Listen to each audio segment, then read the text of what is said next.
Instead of delving into the depths of ancient chronicles or analyzing the course of epic battles, our gaze involuntarily turns upward, not to earthly kingdoms and human destinies, but to the sacred peak of Olympus, a place where, according to legend, the air is infused with the scent of ambrosia, clouds whisper secrets, and the gods themselves are far from always living up to their flawless image, immortalized in marble statues. We invite readers to set aside the hustle and bustle of everyday life and immerse themselves in a world where the veil of myth is drawn back, revealing the true character of the Olympian deities. And any narrative aiming for depth inevitably begins with an atmospheric sketch. For instance, a majestic mountain shrouded in the twilight's embrace.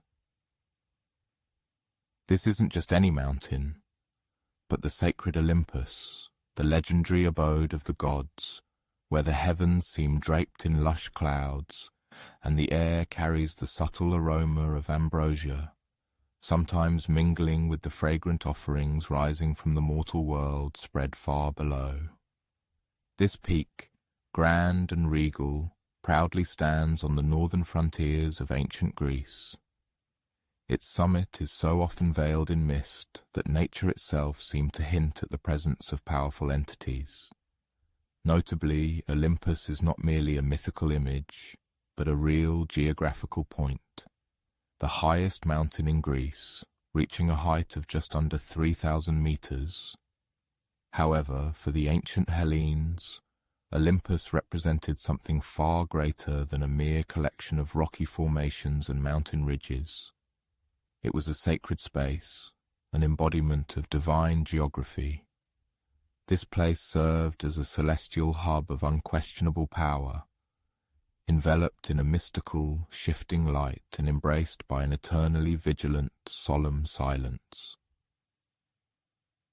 In their minds, Olympus was not an object to be conquered, but a sanctuary for reverent worship, a divine penthouse, if you will, with a very exclusive circle of residents. It was these inhabitants whose names shook the world, who were known as the Olympians. There were 12 gods and goddesses, though the exact number could vary depending on the specific myth and how generously ancient storytellers distributed places in the divine pantheon. Collectively, they formed the unshakable core of the ancient Greek pantheon. Capricious and passionate, thunderous and petty, yet immensely powerful and brilliant. They were prayed to, trembled before, and sometimes gossiped about for centuries, their stories passed down from generation to generation. Just as mortals admire and condemn earthly celebrities, the gods became the subject of countless tales, with the sole difference that their fame was backed by the ability to hurl lightning bolts and transform people into olive trees at a whim. However, before delving into the individual portraits of each Olympian, it's worth lingering on the very atmosphere of their abode. For twilight has now fallen on Olympus, a magical hour when the last rays of golden light slowly fade behind the majestic marble colonnades, heralding the beginning of divine feasts. Imagine spacious halls where polished stone gleams with a soft luster, and the gentle melody of a lyre provides a backdrop. Long tables groan under the weight of unimaginable fruits, exquisite cheeses that seemed aged by the winds of ancient prophecies, and wine of such potency it could bring tears of joy to even the most reckless satyr. This was by no means a place of stuffy solemnity. Olympus, as it appears in myths, was vibrant, undeniably divine, but at times strikingly chaotic. Much like a grand, somewhat dysfunctional family gathering, seasoned with a generous dose of immortality and extraordinary magical livestock. There was always someone enthusiastically strumming a harp, while someone else, no less theatrically, would leave the assembly to once again plot an intrigue or burst into a formidable speech. If images of marble floors and majestic Ionic columns come to mind, these ideas are not far from the truth, but one should not expect a meticulously catalogued architectural plan of the palace. Early Greek poets such as Homer and Hesiod recounted shining halls and gates woven from clouds in their epic works, but their aim was to extol grandeur, not to create detailed architectural blueprints. What has come down to us through the ages is more a hint of unearthly beauty, of the shimmering of materials, of unseen value, and of the boundless eternal comfort that envelops this divine space. Imagine halls adorned with bronze and gold, courtyards bathed in eternal sunlight, endless feasts and fountains from which melodious sounds pour forth. It is not so much a building in the usual sense as it is the embodiment of an entire celestial atmosphere, woven from light, music, and abundance. And what complete atmosphere would be without a fitting menu? It should be noted that the gods apparently dined exquisitely. Their divine diet consisted primarily of two mysterious substances, ambrosia and nectar. These should not be confused with earthly delicacies or even with the names of fashionable establishments. Ambrosia, according to tradition, was the food that granted immortality. Its taste is described differently in various sources, adding to its aura of mystery. Some myths describe it as a honey-like bread, while others portray it as aromatic incense absorbed by the deity's entire essence, which, admittedly, sounds more like a skincare ritual than an ordinary meal. Nectar, Ambrosia's liquid companion, flowed in golden goblets, like bottled sunlight, and sustained all celestial beings in an eternal state of divine health, unblemished youth, and perhaps a light, noble intoxication. The gods were exempt from aging, illness, and all the mundane indignities of mortal existence. The only exception was their own emotional outbursts, which, it must be admitted, they had in abundance. However, even with all their privilege, the divine lifestyle was not without its duties. Each Olympian had their own portfolio of powers, so to speak. Zeus, for example, was responsible for thunderstorms, establishing laws, and significantly for his numerous romantic adventures. Poseidon, on the other hand, held sway over the depths of the sea, shook the earth with earthquakes, and was always ready to wield his powerful, though sometimes quite capricious, trident. Athena, the embodiment of wisdom, patronized military strategy and, it was said, often frowned while observing the craftsmanship of shields and armor. Each Olympian had a strictly defined sphere of influence, and while some approached their divine duties with utmost seriousness, others often used their powers as an excuse to meddle in mortal affairs, or, even more frequently, to simply skip yet another meeting of the divine council. One might assume that a divine day on Olympus consisted of a good deal of majestic throne-sitting and the display of unlimited power, which, to be fair, was quite likely true, but it also implied constant, momentous decision-making. Would a hero successfully complete their perilous quest? Would a city be blessed with life-giving rain or buried under a layer of ash? Would a mortal's heartfelt prayer be heard and answered, or would it go unnoticed in the endless stream of human supplications? Unlike mortals, the gods were not constrained by logic or strict moral principles. They were divine, and their actions often seemed inconsistent. But it was in this unpredictability that their true frightening meaning lay. For the world itself was full of unpredictability, and its mighty rulers reflected this chaotic nature in full measure. From their thrones, shrouded in shimmering clouds, the gods gazed with varying interest upon the hustle and bustle of mortals. They observed their lives, passed judgment, sometimes laughed, occasionally even wept, and at times intervened in events, often dramatically and with unpredictable consequences. The boundary between the world of gods and the world of mortals, according to ancient Greek thought, was not so unyielding. The gods were not distant, unattainable, and abstract entities. They were remarkably close, familiar to people through countless myths, and distinguished by their turbulent, unpredictable emotionality. They could easily assume human form, wander among people, fall in love, or more often feel fervent lust, and also produce heroes capable of slaying monsters and unleashing large-scale wars. Their children, the demigods, found extraordinary fates, full of exploits and trials, but, alas, rarely lived long lives. But Olympus itself, unlike the mortal world, was different. It was a sacred place where the gods returned after their earthly wanderings, a safe haven, rising above the chaos and transience of the world. Imagine the moment after a devastating storm. The clouds disperse, the dazzling golden glow returns, and a deep, peaceful silence reigns over the mountain peaks. Such was Olympus, not a realm of absolute perfection, but rather a divine, eternal pause in the endless cycle of existence. It remained the only true constant in a world where nothing else could last forever.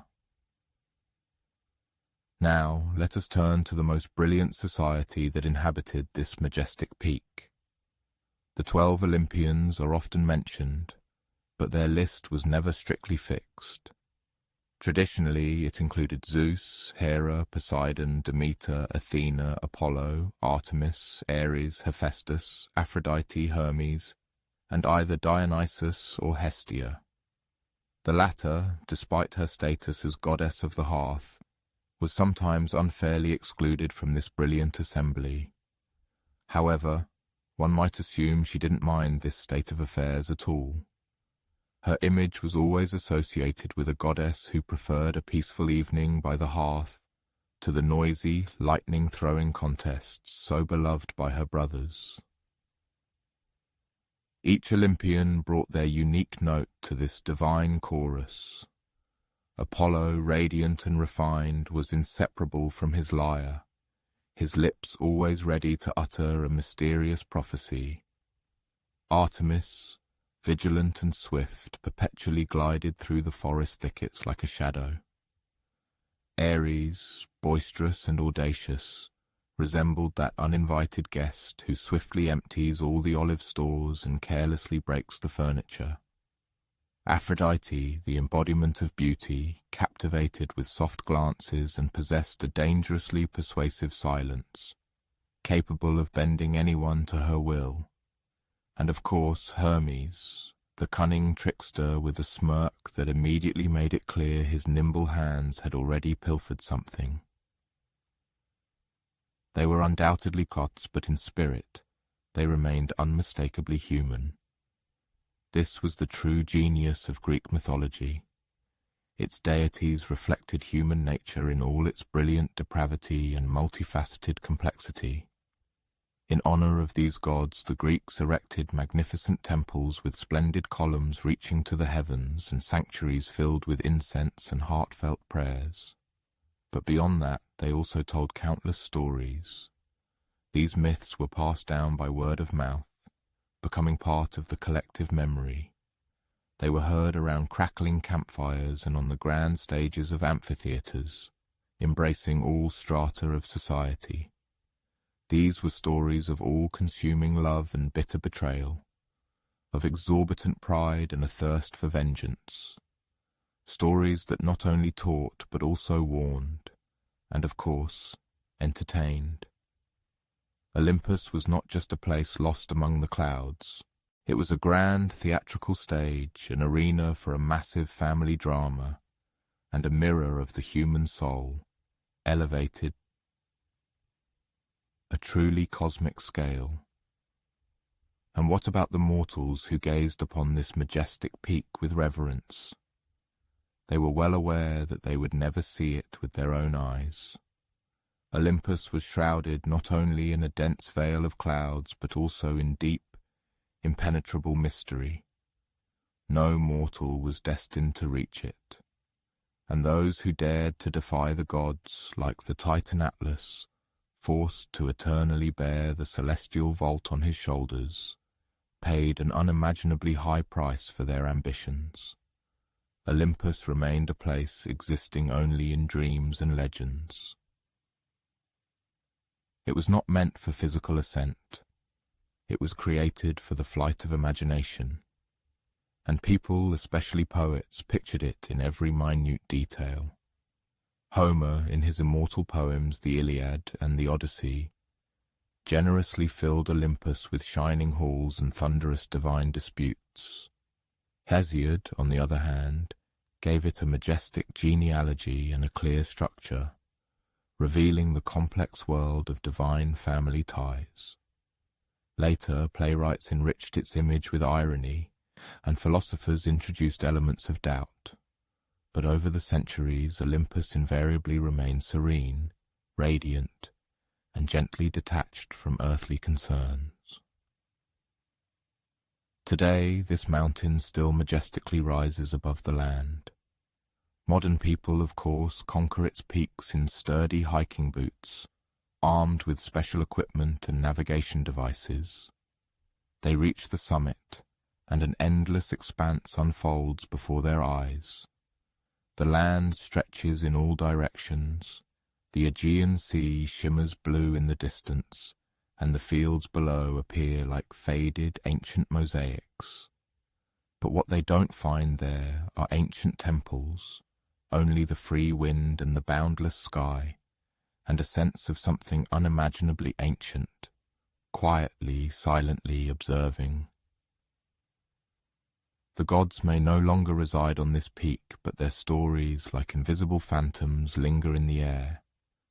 And perhaps, as the sun slowly dips behind the rocky peaks and shadows deepen like old wine, one can close their eyes and faintly hear a laugh, carried on a gentle breeze. The sound of a harp, an echo of a voice, a barely perceptible divine step, something that has never fully vanished, continuing to live in eternity. Let us now leave Olympus with light hearts and a sense of having touched a great mystery.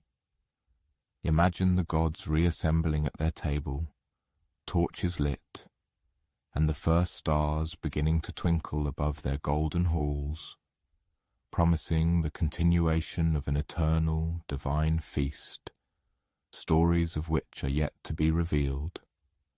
May peace be with the traveller, for they are now in noble company.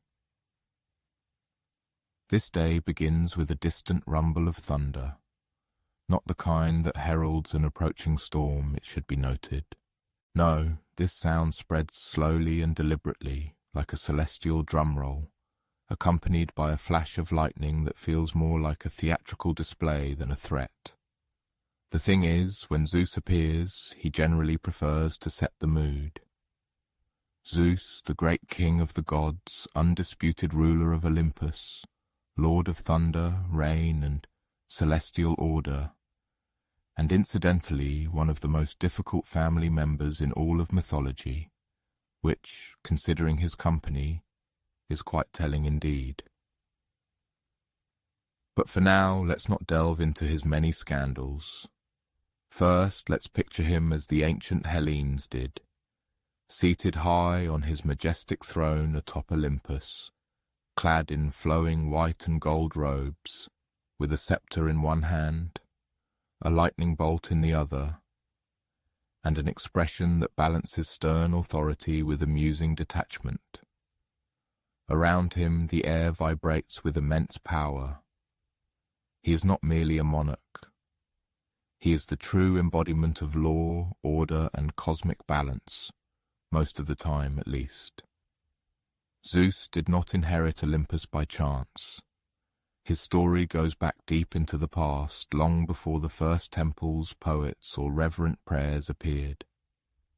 Born to the Titans, Cronus and Rhea, Zeus was the youngest of 6 children, and the only one not destined to be swallowed immediately after birth. Yes, swallowed. Cronus, their father, had a terrifying habit of devouring his offspring, fearing he would be overthrown by them. It's a kind of parenting style that usually leads to rather unpleasant consequences. However, Rhea, being a shrewd mother, carried baby Zeus away and cleverly tricked Cronus, handing him a swaddled stone, which he rather clumsily swallowed whole. Meanwhile, Zeus grew up hidden in a cave on the island of Crete, under the care of nymphs, nourished by the milk of a magical goat, and protected by divine warriors who clanged their spears to drown out his infant cries. Quite a noisy childhood, but effective nonetheless.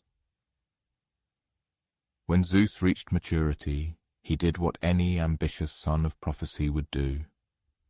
He returned, tricked Cronus into disgorging his siblings, and led the great divine rebellion, known as the Titanomachy. For 10 years, the younger gods, the Olympians, fought against the old order, until Zeus hurled his final, decisive lightning bolt and secured his ultimate victory. The Titans were cast down into gloomy Tartarus, a kind of divine prison, and Olympus was conquered. Thus Zeus became king, not by birthright, but by his cunning, undeniable courage, and, it must be said, an outstanding ability to choose the best dramatic moment. As king, Zeus was not just a nominal head.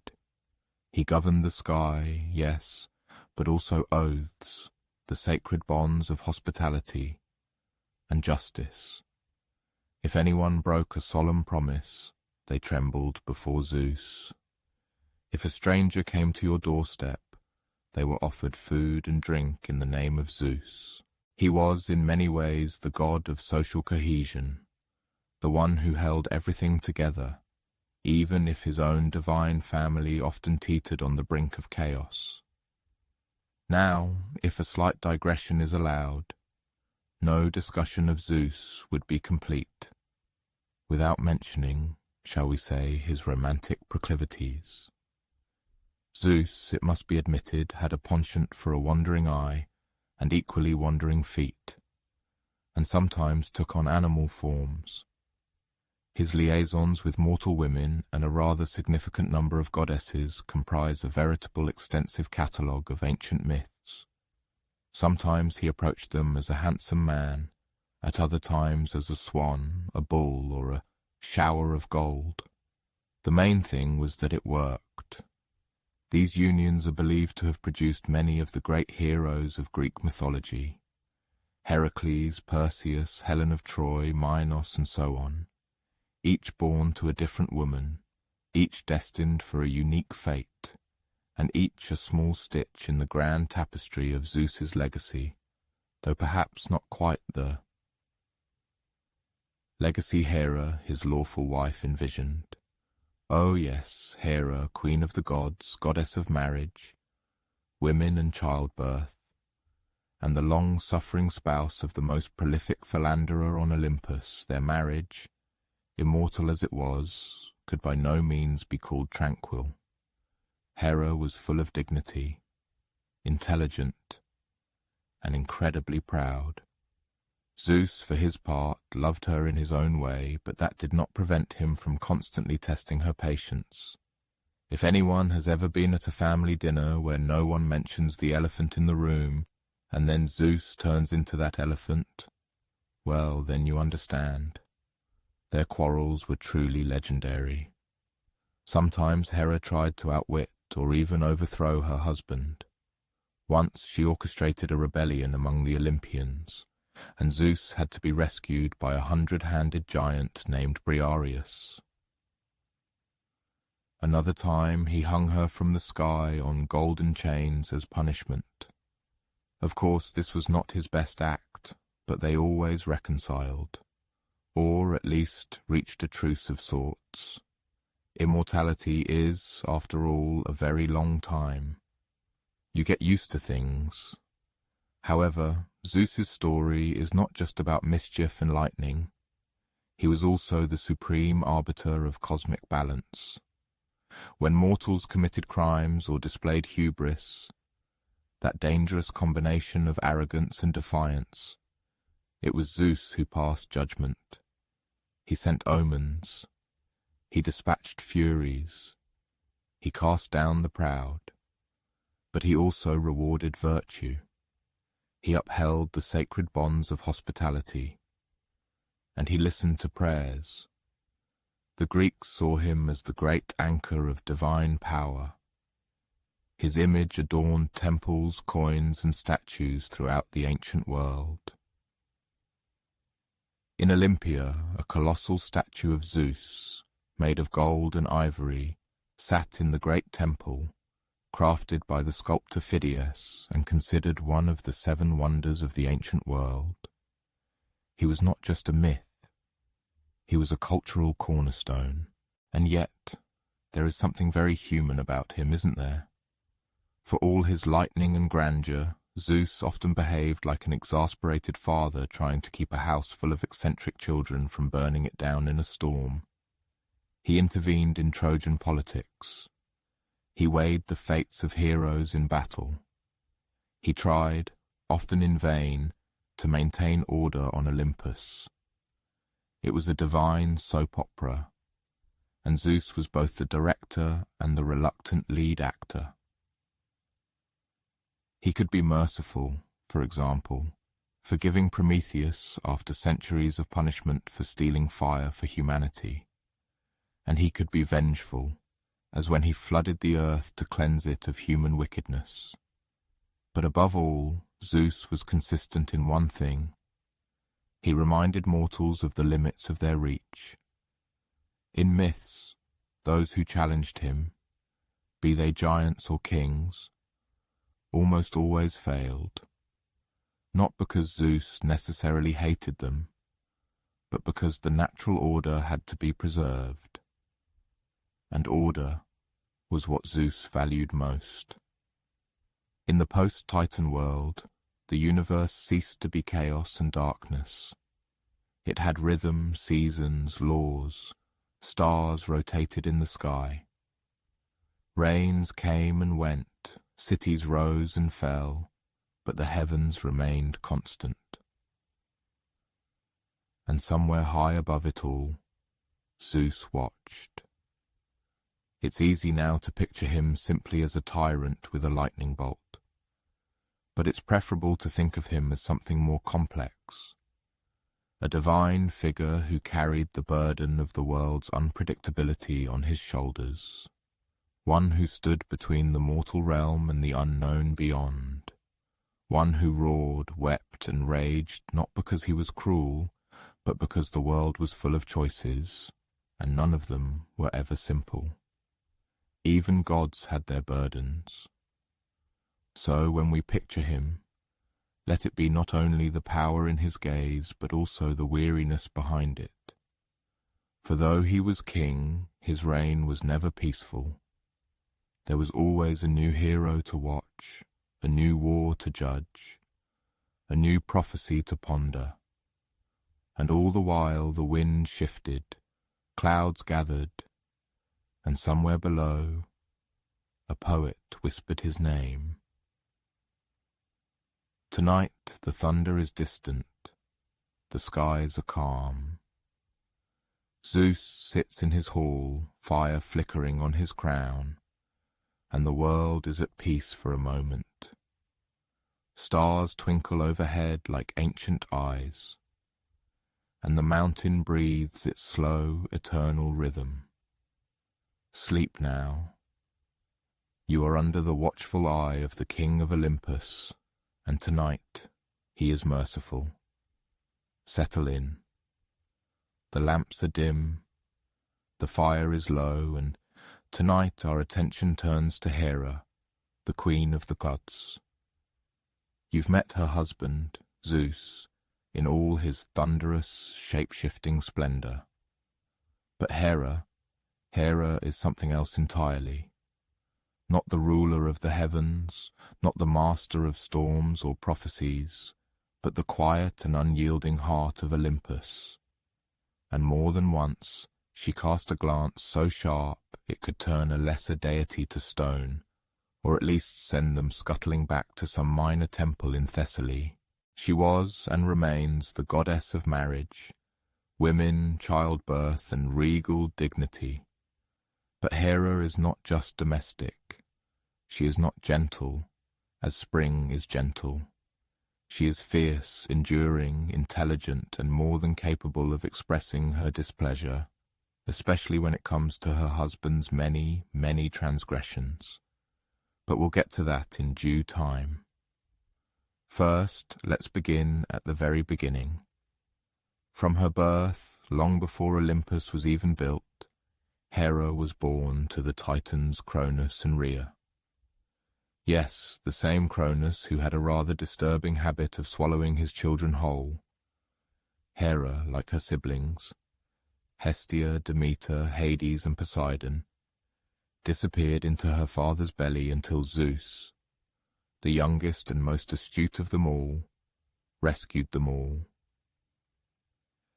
Usually, the concept of rebirth is rarely associated with the digestive process, but mythological traditions rarely burden themselves with such subtleties. When the supreme Zeus freed his siblings, overthrowing the old world order, the goddess Hera reappeared before the world. And although she was younger than her brother, who later became her husband, yes, such are the intricacies of mythology, she swiftly asserted herself not only as his lawful wife, but also as his equal in divine power. She was not merely Zeus's consort. Hera was the queen of Olympus, vested with authority by virtue of her position. And how did they meet? Naturally, Zeus pursued her with the force of a thunderstorm, but Hera, sharp-witted and prudent, was not so easily swayed by his charm. She steadfastly resisted his advances, keeping her distance until he resorted to one of his rather peculiar seduction strategies. Taking the form of a helpless cuckoo, he flew into her lap, trembling and pathetic. Moved by pity, the goddess gently caressed the bird, whereupon Zeus instantly assumed his true form and, in classic divine fashion, caught her by surprise. By modern standards, such a development could hardly be called romantic, but in the world of myth, it was akin to a true sonnet. Their marriage, however, was far from idyllic. Hera, the goddess of marriage herself, found herself bound to a spouse whose fidelity was as unreliable as a chariot with a single wheel. Zeus's numerous affairs with mortal women, nymphs, and even other goddesses became an integral part of legends and tragedies.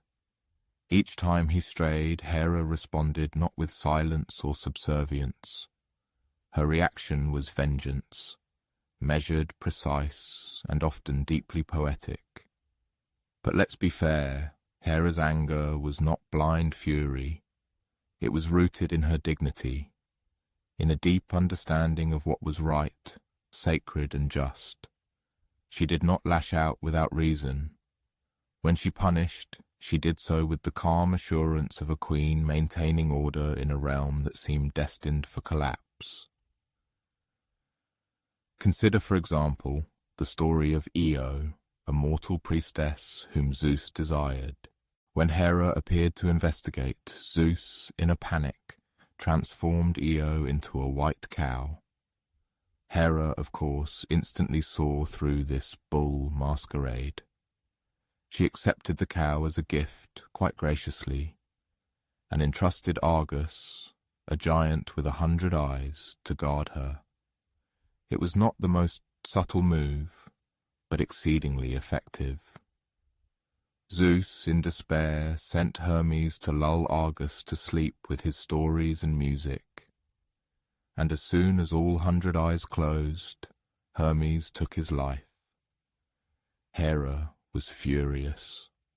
She restored Io the cow and placed Argus's many eyes on the tail of her sacred bird, the peacock.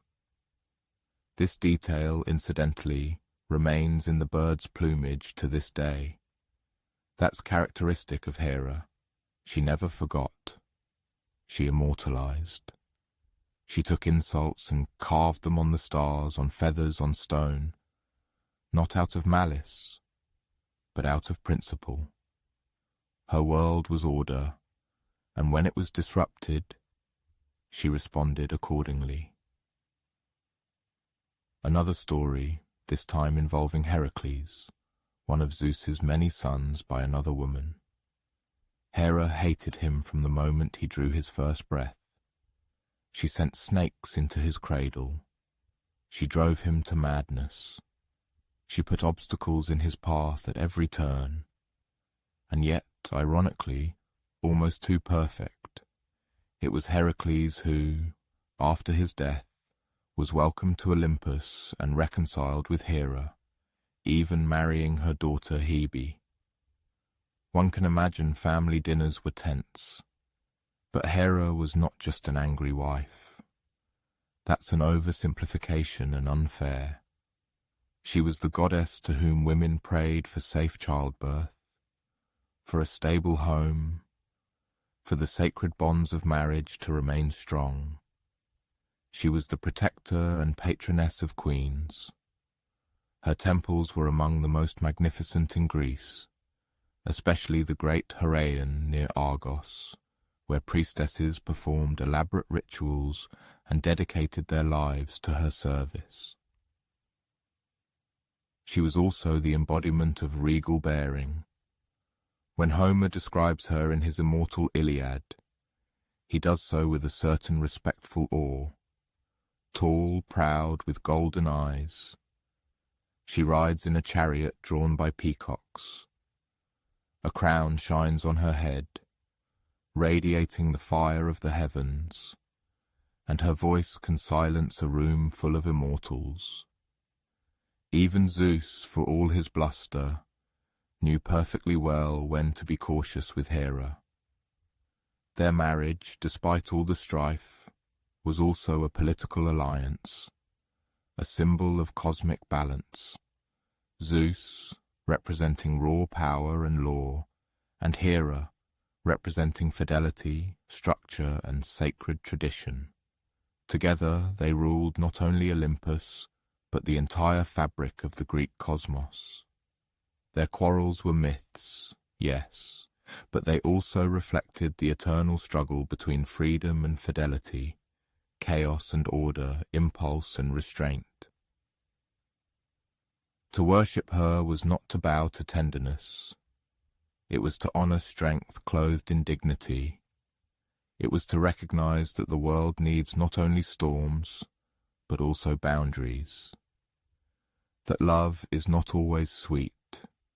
Sometimes it is fierce, wounded, enduring. Sometimes it clenches its jaw and carries on for something greater than the self. She had her moments of compassion too. She aided Jason and the Argonauts. She watched over women in childbirth.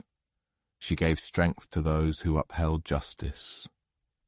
In some myths, she is a maternal figure, not soft, but sturdy.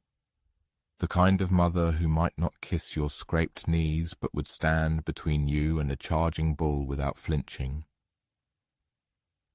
In art, she is almost always depicted as majestic, seated on a throne with a scepter in one hand and a staff topped with a lotus or a pomegranate in the other. The pomegranate, as you might recall, is a symbol of fertility and the cycle of life, often appearing in ancient depictions of divine kingship. Her sacred animals, besides the peacock, include the cow, not only for its gentleness but also for its association with nurturing and steadfastness. It's no wonder the Romans called her Juno, and made her the chief goddess of their pantheon. The archetype of Hera, the divine matron, both feared and revered, resonates across many cultures. She is not a goddess who fades with time. She is one who endures it. And so we picture her now, seated in her shining hall, high above the clouds, the golden light of Olympus falling on her brow. Peacocks quietly rustle their feet at her side. The fires crackle low, a divine scroll lies beside her. Perhaps a new list of grievances, or a wedding invitation, or both. The gods around her squabble and bicker, laugh and sulk, but she remains still, watchful. She doesn't always speak first, but when she does, Olympus listens. Tonight her gaze is calm, her court is quiet. Somewhere in the mortal world a marriage is being made. A child is born, a vow is kept, and the Queen of the Heavens is finally at peace. Sleep now, traveller, you rest under her vigilant eyes, and she never forgets. The sea, even now, holds a certain ancient silence, a deep, breathing presence beneath the surface, never quite still, never entirely asleep, and in that eternal blue, long before sailors charted courses by constellations or merchants dreamed of distant shores, the Greeks believed something older stirred, something powerful, proud, and at times rather petulant. Poseidon, brother of Zeus and Hades, god of the sea, earthquakes, horses, and, notably, grudges, while Zeus ruled the heavens and Hades. Reigned below, Poseidon held sway over all that foamed, surged, roared, and broke. The sea, after all, was not merely water to the ancient Greeks. It was a force, a boundary, a mystery, and Poseidon was its sovereign. Imagine him now, tall, muscular, bearded like a storm-beaten king, hair tangled with salt and seaweed, his trident gleaming with the wet sheen of morning tides. He doesn't float above the clouds like his brother. He rides the crests of waves pulled by hippocampi, those mythical seahorses with hooves of foam and manes like river reeds. When he speaks, it sounds like the low rumble of tectonic plates shifting beneath your feet. He is the voice of the seabed, old, booming, and not particularly patient. His realm is vast, encompassing not just the sea itself, but every bay, spring, and underground stream. Sailors prayed to him before voyages. Fishermen whispered his name over their nets. Even those on land, far from the coast, feared his wrath. Earthquakes, which the Greeks called Poseidon shaking the earth, were attributed to him. You might remember, he's not one to knock politely when displeased. Like his brothers, Poseidon was born into darkness, swallowed, like the rest of his siblings, by Cronus, then freed by Zeus. After the Titanomachy, the war against the old gods, the world was divided. Zeus took the sky, Hades took the underworld. Poseidon received the sea, not as a consolation prize, mind you, but as a domain equal in majesty and terror, and frankly, it suited him perfectly. Poseidon's nature was, shall we say, volatile. Sometimes he was benevolent, a god who granted calm winds, brought ships safely home, and coaxed fresh water from dry land. Other times, not so much. He could enrage the sea, sending monstrous waves crashing against unsuspecting shores and summoning sea monsters large enough to feast on entire cities. He wasn't cruel, just temperamental. The sea, as is well known, not only generously bestows its gifts, but also mercilessly reclaims them. A similar duality was inherent in Poseidon. One of his most famous outbursts of anger was directed at the city now known as Athens. The fact was, Poseidon and his niece Athena both aspired to become the patron deities of this land. The Olympian gods proposed a contest. Each contender would present a gift, and the people would choose which deity to honor. Poseidon, with a mighty strike of his trident upon the earth, caused a spring to gush forth. Unfortunately, the water was salty, which was not of much use on land. Athena, in turn, presented an olive tree, a symbol of peace, prosperity, and very useful for cooking. The Athenians, always practical, made their choice in her favor. Poseidon, in his classic manner, took the defeat extremely hard. In retaliation, he flooded a significant portion of the land. And while everything eventually settled, it was clear that losing was something he did not handle with grace. His relationships, much like his temper, were characterized by tumultuous unpredictability. He took the sea goddess Amphitrite, one of the 50 Nereids, as his wife. Initially, she evaded his advances, which, incidentally, included a fair amount of pursuit, and even the assistance of a dolphin. Yes, that's right. But eventually she relented, and they entered into a marriage that, by Olympian standards, was considered relatively stable. Their son Triton was half human, half fish, and was often depicted blowing a conch shell to either calm, or, conversely, stir up the waves. Nevertheless, Poseidon was not a paragon of marital fidelity. His list of lovers and offspring could easily rival Zeus's, including mortal women, nymphs, and even creatures he created himself. Among his most famous children is the winged horse Pegasus, who emerged from Medusa's severed neck after Poseidon, rather undiplomatically, pursued her in Athena's temple. There was also Polyphemus, the Cyclops who famously made an enemy of Odysseus, but that story will be told later. Poseidon's power was colossal, but not always properly respected, especially by heroes who should have known better. Take Odysseus, for example. Blinding Polyphemus during his long journey home from Troy, he made the fatal mistake of taunting the Cyclops, whose father, of course, was Poseidon. This turned a journey that should have taken only 10 days into a 10-year epic, filled with shipwrecks, encounters with sirens, and the wrath of offended gods. The moral of the story is simple. Never anger someone who controls your travel plans. Nevertheless, Poseidon was also a great builder. He helped erect the walls of Troy.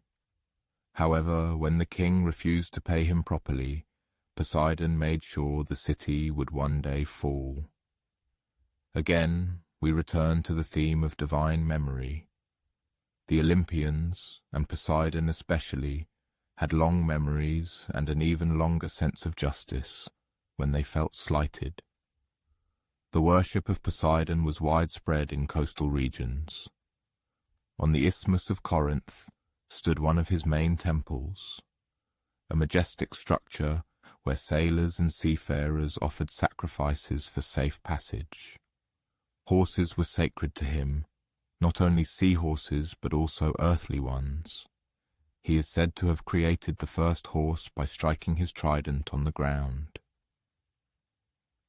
In some myths, he is even credited with teaching humanity how to harness their power.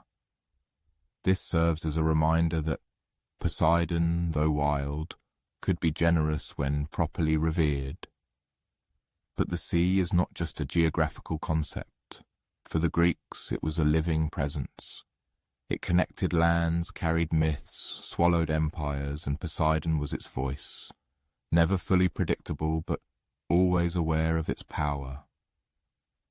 His temple stood open to all winds, his statues gazed at the horizon, the sea was his dominion, and the space between them too. He also played an active role in the origin stories of many islands. Greek mythology is full of tales of Poseidon raising lands from the sea or destroying them in fits of rage. It is said that the island of Delos, sacred to Apollo and Artemis, once floated freely across the Aegean until Poseidon anchored it in place. There were also times when he created land, new shores rising as a sign of his power. At festivals, Poseidon's worshippers did not always utter their prayers in gentle tones. Sacrifices were often made with a mixture of fear and reverence. In some coastal areas, entire horses were driven into the sea as offerings, not out of cruelty, but because Poseidon's hunger was believed to match the size of his domain. He was not a demigod, nor a gentle god. He was a primal, elemental deity. Even the Romans, who called him Neptune, retained this notion of a mighty sea god. His image persisted through centuries and empires, carved in stone, engraved on coins, guiding ships long after belief in him waned. The sea, after all, does not so easily forget its god. We imagine him now in his underwater palace of coral and pearls. The walls shimmer with light filtering through the ocean depths. Sea nymphs glide past like shadows. Triton's conch shell faintly echoes in distant caves. Poseidon himself sits on a throne of stone and shells, gazing at his domain, silent, but not still, never still. He doesn't often speak, but when he does, the waters respond. Perhaps he watches the mortals sailing above him, their sails full of borrowed wind, their ships no more than fragile bones in the deep. Perhaps he lets them pass, or perhaps he sends a gentle ripple, just a reminder that he is here. This god is not cruel, but neither is he forgetful. He embodies the sea, vast, changeable, essential, a god of storms and silence. And for the Greeks, he was not to be blindly loved, but absolutely respected. So tonight, as you drift into dreams, let the rhythm of the waves soothe your mind. The ocean has its stories, ancient and echoing, and far below Poseidon rests, not sleeping, but listening. Sleep well, the sea is calm tonight, and he allows it. Beneath the world we know, under the roots of mountains and the drifting ocean floor, lies a place older than memory, darker than night, and quieter than time. It is not a place of fire, though later ages claim so. And it is not a prison. It is simply what comes next. The Greeks called it the underworld, and in its silent center sits Hades, god of the dead. Hades, the eldest son of Cronus and Rhea, did not rule Olympus. He did not hurl thunder or stir the seas. His power did not flash. It endured. When the world was divided among the freed brothers after the defeat of the Titans, Zeus took the sky, Poseidon the sea, and Hades quietly accepted the land beneath the earth. Some say he drew the short straw, others say he chose it. In truth, Hades never needed spectacle to be sovereign. He simply was. He is the god of silence, not absence, not cruelty, but silence. In myths he rarely shouts or boasts. He acts deliberately, with weight, Mortals feared him, yes, but they also respected him. Not because he brought death, he did not, but because he accepted it, because all roads eventually lead to him. His realm is vast, layered like the roots of a great tree. The dead arrive via Hermes, who gently guides them down. At the threshold, Charon the ferryman waits, demanding his coin. This is why the Greeks placed obols in the mouths of their dead. To be without payment was to wander the banks of the Styx forever, unheard and unmourned, and the Styx is just one of many rivers. There is Acheron, the river of pain, Cocytus, the river of lamentation, Phlegethon, which burns without consuming, and Lethe, the river of forgetfulness, whose waters lull the mind. Each river marks a transition not just in distance but in meaning. They flow not through geography, they flow through memory, through fear, through hope. The dead are judged by three ancient kings, Minos, Rhadamanthus, and Aeacus. Most souls go to the asphodel meadows, where they drift in serene tranquility, unremarkable, undisturbed. Some, the wicked, descend to Tartarus, the deepest abyss, where punishment fits the crime, and the rare, most noble, ascend to the Elysian fields, a place of music, sunlight, and soft winds, where even in death, good can breathe freely. This realm is under the patronage of Hades. He governs it not with fire, but with order. He is not cruel, he is not kind. He simply ensures that what must be, will be, that every soul is received, remembered, and placed. There is dignity in this. And yet, despite this, he is often misunderstood.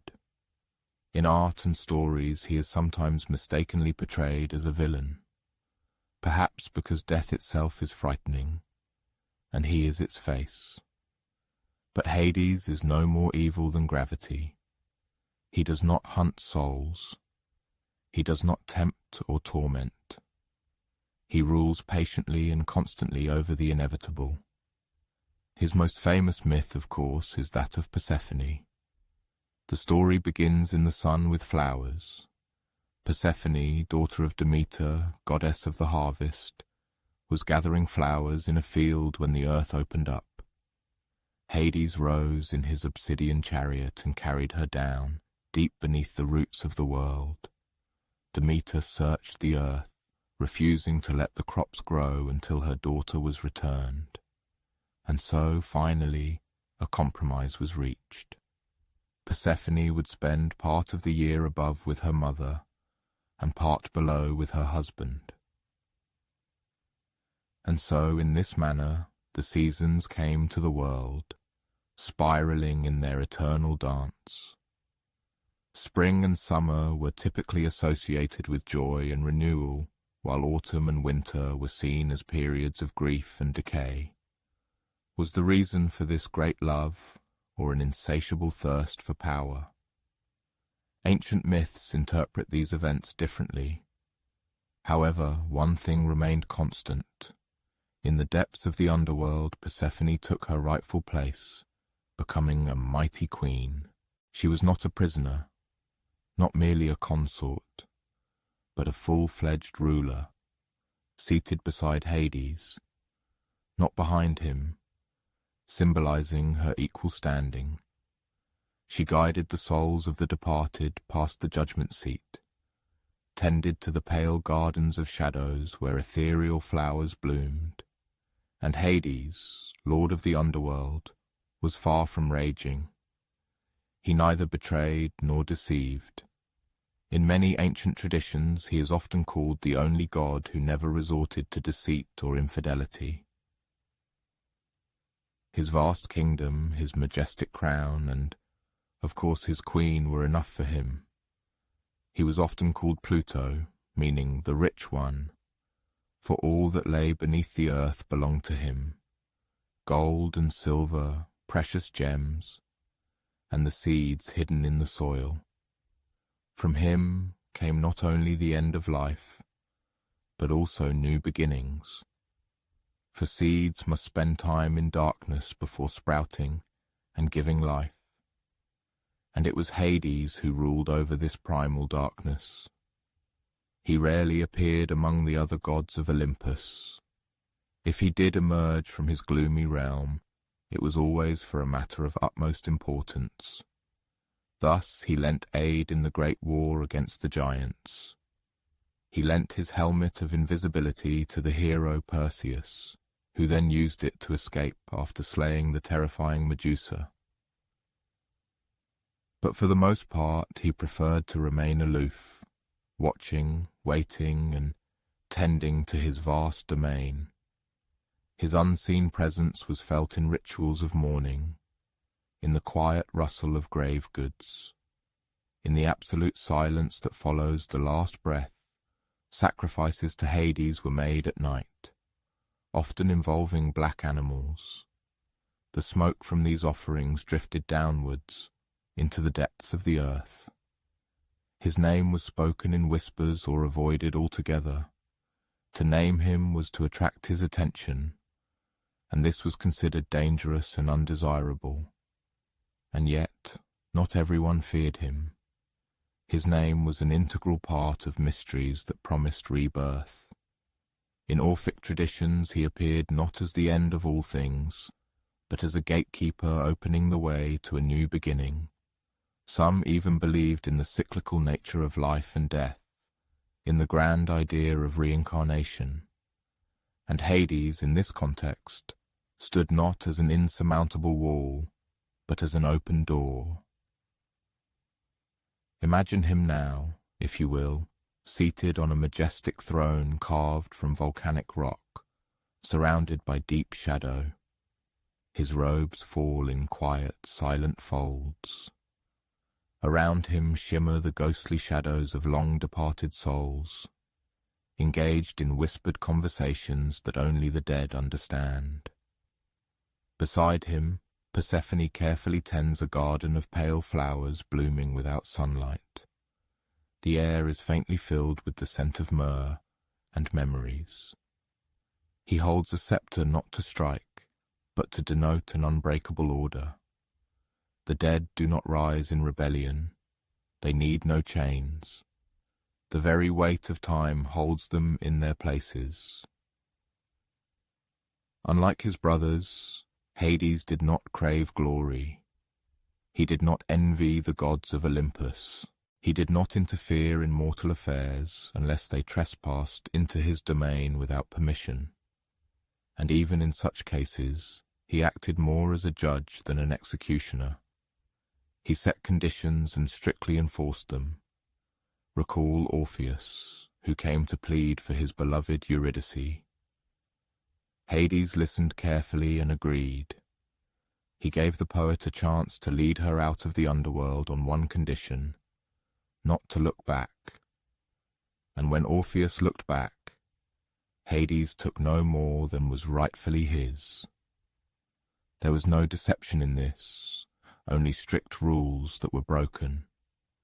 In a world where even gods could be petty and fickle, Hades was distinguished by his consistency and fairness. Perhaps that is why, despite all his detachment, he was trusted. Feared, yes, but also trusted. And so the Greeks always lived with thoughts of him, not in terror, but in deep recognition of his role. They carefully built tombs, left offerings, and remembered the names of the deceased, because to be remembered, to be commemorated, meant to remain a little longer in the world above. Tonight, as you prepare for sleep, you need not fear the God who dwells below. He does not wait in your shadow. He watches over those who have already gone. He tends to a realm not of fire but of memory. He sits in silence, for he has nothing left to prove. Sleep now. Let the earth gently embrace you. Let your thoughts drift like leaves on the mythical Acheron. Let the quiet of this calm realm lull you. Hades waits, but not for you. Not yet. He just waits, as the world turns, and he will always wait. They say she was born not in the usual way, but from a severe headache. Zeus, as ancient lore tells, swallowed her mother, Metis, the goddess of wisdom, because it was prophesied that she would bear a child who would surpass him in power. Problem solved, he thought. However, divine digestion rarely ended a story in Greek myths. One day Zeus began to suffer from an unbearable pain in his skull. The gods gathered around him. Various solutions were proposed. Finally, Hephaestus, always practical, struck Zeus's head with an axe. And out of his head sprang Athena, fully grown and fully armed, with a spear in one hand and a shield in the other, shouting a battle cry that echoed throughout Olympus. It was truly a dramatic entrance, even by divine standards. Athena, goddess of wisdom, military strategy, crafts, and reason, appeared not as a child, but as an idea embodied in flesh, collected, calm, and already thinking 3 steps ahead. She wore a helmet, carried Zeus's aegis, and from her first breath commanded respect from both gods and mortals. Her presence on Olympus was special and extraordinary. Unlike many of her peers, Athena was not known for tumultuous love affairs or dramatic squabbles fueled by vanity, though she was not entirely above such human manifestations. She was judicious, demanding, and very fond of logic. In a realm of passion and power, she was the embodiment of principle and order. Nevertheless, she was not cold or unfeeling. She simply saw the long-term perspective. Cities and civilizations adored her. The most famous of them, of course, Athens itself, was named in her honor. The contest between Athena and Poseidon for the patronage of the city is one of those stories that reveals as much about Greek values as it does about the gods themselves. Poseidon, being a mighty sea god, offered a grand gift. He struck the earth with his trident and brought forth a spring of salt water, or, in some versions of the myth, a war-horse. Either way, it was impressive, but not overly useful for the inhabitants of a rocky inland city. Athena, always pragmatic, planted an olive tree.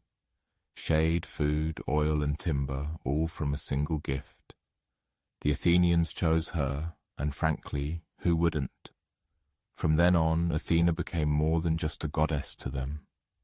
She was the guardian of their identity, their sense of civic pride, their pursuit of reason, art, and just warfare. Her temple, the Parthenon, still crowns the Acropolis. Its columns gaze out at the Aegean Sea like marble sentinels. It remains not just a relic of ancient architecture, but a testament to her enduring spirit. Athena's approach to warfare was entirely unlike Ares' bloodlust. She preferred tactics, strategic planning, the application of intellect to conflict. She represented reason in battle, not madness. She advised heroes rather than rushing into battle herself. Odysseus, in particular, earned her favor. His cunning, his resourcefulness, his talent for words rather than weapons, all these qualities she highly valued. She guided him home through storms and hardships, always remaining the voice of reason, whispering amidst the chaos. But wisdom is not always soft and gentle. Athena could be uncompromising, and when offended, her wrath was cold and prolonged. Take the story of Arachne, a mortal weaver whose skill was so great that she dared to claim superiority over the goddess herself. Athena, not one to tolerate arrogance, challenged her to a contest. Arachne's tapestry was flawless, even daring to depict the gods in their less flattering moments. Athena, though impressed, tore it to shreds. She cast Arachne down, but in a rare moment of mercy or poetic justice, transformed her into the first spider to weave forever. This balance of pride and precision defined Athena. She upheld honor but never shied from asserting her place. She didn't shout. She didn't scheme. She simply stood her ground, and others yielded. She was also the patroness of crafts and inventions. Pottery, weaving, architecture, all were under her guidance. She inspired not only warriors but also artisans, philosophers, and lawmakers. Her symbol, the owl, denoted insight and was stamped on Athenian coins. Wherever thoughtful hands were applied, Athena was there. Artists uttered her name before carving marble. Statesmen offered silent prayers before debating laws. Curiously, she remained a virgin goddess, not out of prudery, but out of independence. She did not marry. She did not pursue or allow herself to be pursued. Her allegiance lay with principle, not passion. This gave her a certain clarity, a steadfastness untouched by the usual romantic entanglements that plagued her peers. She stood alone, and from that pure solitude came strength. Even her friends knew to be wary. When Tiresias, the blind prophet, accidentally saw her bathing, Athena blinded him. But, to be fair, she also granted him the gift of prophecy to balance the scales. Firm but just. Such was her way. In art, Athena is almost always depicted armed, but never aggressive. Her shield often bore the head of Medusa, a grim gift from Perseus after his fateful quest. According to some legends, she aided him, guiding his hand, giving him tools, whispering courage. But her choice to place Medusa's face on her shield was more than that. A warning, perhaps, or a reminder that wisdom does not retreat from horror.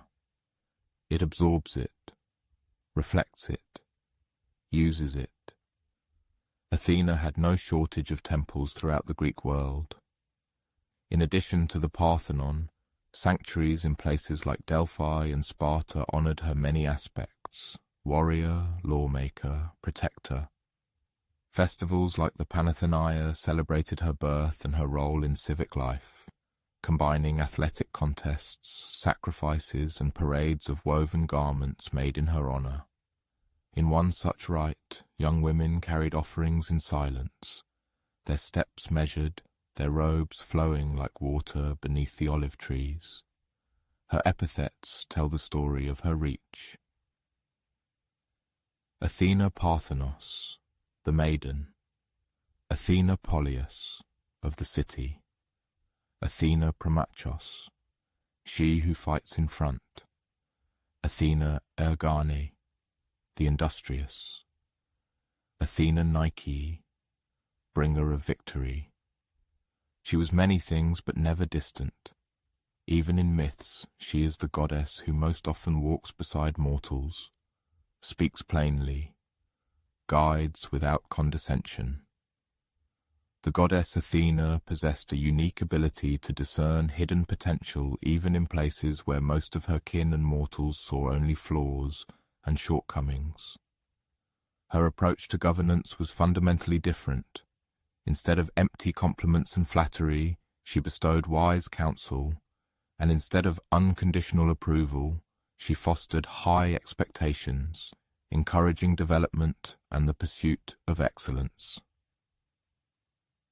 In her demeanor, certain paradoxes and seeming inconsistencies were undoubtedly evident.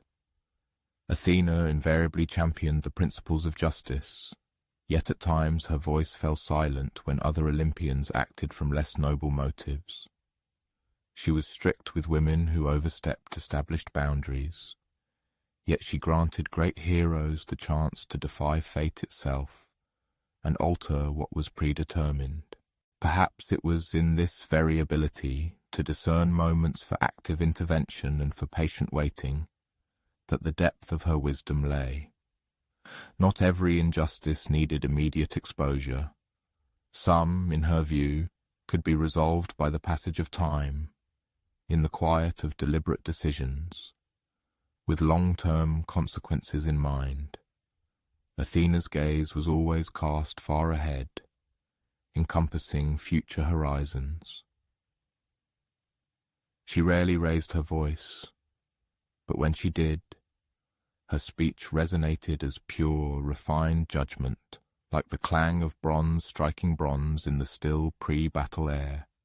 It was a singular, unmistakable note that could not be ignored. Her admonitions often contained calm but weighty warnings, cloaked in the form of quietly spoken truths. During Olympian councils, when the gods might debate heatedly for hours, absolute silence would descend upon the halls with Athena's appearance or the beginning of her speech. Her impeccable logic was exceedingly difficult to refute, and her authoritative presence impossible to ignore. One can imagine her now, seated on a majestic marble throne high in the shining halls of Olympus. Her gaze, cold and serene, glides over scrolls where all mortal deeds are recorded. A smile rarely graces her face, but when it does, it belongs to a being who discerns potential rather than seeking immediate perfection. Beside her, her wise owl sits silently, while beyond Olympus, the stars move in a strict, ordered dance. Each cosmic movement above seems to mirror the work of her mind below. This mind acts quietly, thoughtfully, and constantly. Somewhere in the distant mortal world, a child diligently forms letters, a potter confidently spins his wheel, a general marks strategic points on a map, and a philosopher suddenly pauses mid-sentence, pondering the origins of a sudden insight. And in all these manifestations of human activity, Athena's unseen influence is present. She is not the most dazzling or the most thunderous among the Olympians, but it is her name that is whispered in the quiet of libraries and courtrooms, in the heat of military councils and the hum of workshops. Athena is embodied wisdom, as solid as bronze. And this evening, as mortals close their eyes and drift into the world of dreams, they should remember that Athena is awake, not in thunderclaps or flames, but in thought itself, in the structure of being, in the steadfast strength of all that is built correctly and meaningfully. May they sleep soundly, and if dreams visit them, may those dreams be filled with images of olive groves and majestic marble halls, clear skies and firm, skilled hands. Athena remains unseen, immersed in her contemplations. In that gentle pre-dawn hour, when the world pauses in anticipation and the sky shimmers with shades of silver and gold, two prominent figures emerge from the depths of mythology. They were twins, born of the same mother, yet destined to tread vastly different paths under the same eternal sky. Their names, Apollo and Artemis, became symbols of sunlit radiance and moonlit glimmer, brother and sister embodying both opposition and a striking echo of each other. Their birth took place on the sacred island of Delos, which, according to tradition, once wandered freely across the seas until it anchored at a specific moment to become a refuge for their mother, the goddess Leto. Hera, known for her vengefulness and her strong disapproval of her husband Zeus's numerous romantic escapades, forbade any land from receiving Leto during her pregnancy. However, Delos, being unattached and wild, did not obey these divine commands. And it was on this shifting land, under the watchful eyes of the heavens, that Leto first gave birth to Artemis, and then to Apollo. From the moment of their birth, they were no ordinary infants. It is said that Artemis even assisted in the birth of her brother, thereby earning her status as goddess of childbirth and patroness of the young. Apollo, radiant and golden-haired, was born second, but soon became a symbol of light, music, poetry, prophecy, and the art of healing. Such an extensive list of duties might make even a multi-talented god like Hermes blink in bewilderment. Though these two were inextricably linked by kinship, their characters and preferences differed significantly. Artemis favored the wild, untamed nature, dense forests, high mountains, and mysterious nocturnal creatures. With her bow and loyal dogs she roamed these places, untouched by the influence of civilization and inviolable to men, maintaining her status as a virgin goddess. Her true strength stemmed from independence, and her power from her unperturbed detachment from worldly concerns. Under her patronage were the liminal worlds. Twilight, the untamed wilderness, and the thin line between different states of being. Apollo, on the other hand, gravitated towards centers of civilization, to bright sunlight, the sounds of the lyre, to the steps of temples warmed by the afternoon sun. He embodied order and clarity, the truth spoken by oracles, the measured rhythm of poetry, and the perfect lines of sculpture. If Artemis preferred to glide silently beneath the trees, Apollo majestically strode through city squares, head held high, every step filled with rhythm and harmony. And yet, despite these differences, they remained striking reflections of each other. Where he illuminated the world by day, she enveloped it in the mantle of night. Where he offered logical reason, she held inscrutable mystery. They did not oppose each other as antagonists, but rather completed a great circle of existence complementing it. Apollo's most renowned sanctuary was located in Delphi, where the oracle of Pythia, seated on a sacred tripod, delivered her prophecies. These predictions were often veiled in riddles, skillfully weaving the threads of fate and free will into a single tapestry. Pilgrims from all corners of the Hellenic world flocked here to ask their pressing questions and receive these mysterious, sometimes ambiguous answers. And while these answers could at times be quite obscure, Apollo's true gift lay not in their straightforwardness, but in the profound insight they demanded for comprehension. Furthermore, he was an unparalleled musician, whose skill knew no equal. His lyre, given to him by Hermes, as a sign of reconciliation after a rather audacious cattle theft, became a symbol of celestial harmony and order. With this instrument he was capable of calming storms, bringing peace to troubled minds, and captivating hearts.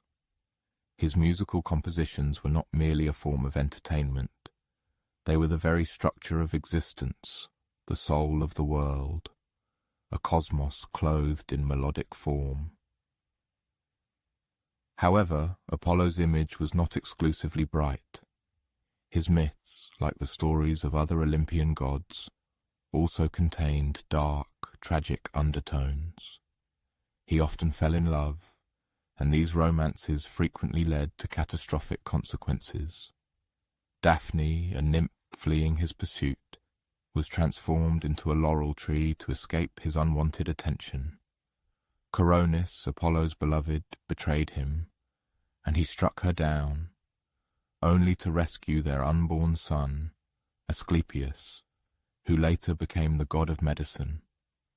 His wrath was precise and merciless, and his grief deep and prolonged.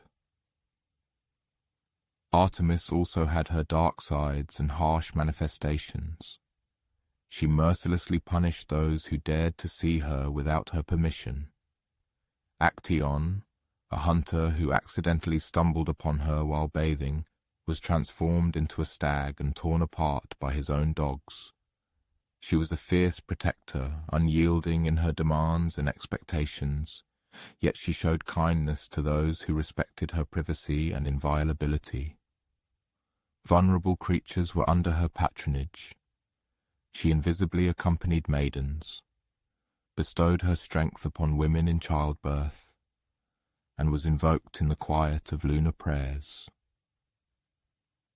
Unlike her brother, Artemis did not engage in the founding of cities and civilized settlements. Her sanctuaries were often found deep within dense forests or on mountain trails, at the foot of cliffs. She preferred the company of nymphs, wild beasts, and twinkling stars. And yet, despite her aloofness, the cult of Artemis was extraordinarily widespread. From legendary Ephesus to Brauron, from Arcadia to Sicily, young girls danced in her honor, shedding their childhood names in rites of passage that symbolized and whispered of coming transformation.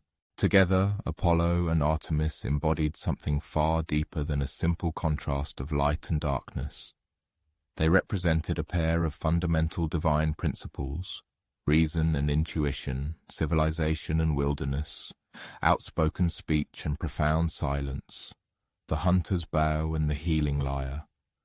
These are just some of the aspects they embodied. And always, without exception, they remained inseparable brother and sister, never becoming rivals or strangers to each other. One ancient myth tells of the Gigantomachy, a grand battle between the Olympian gods and the mighty giants. In this clash, Apollo and Artemis fought side by side.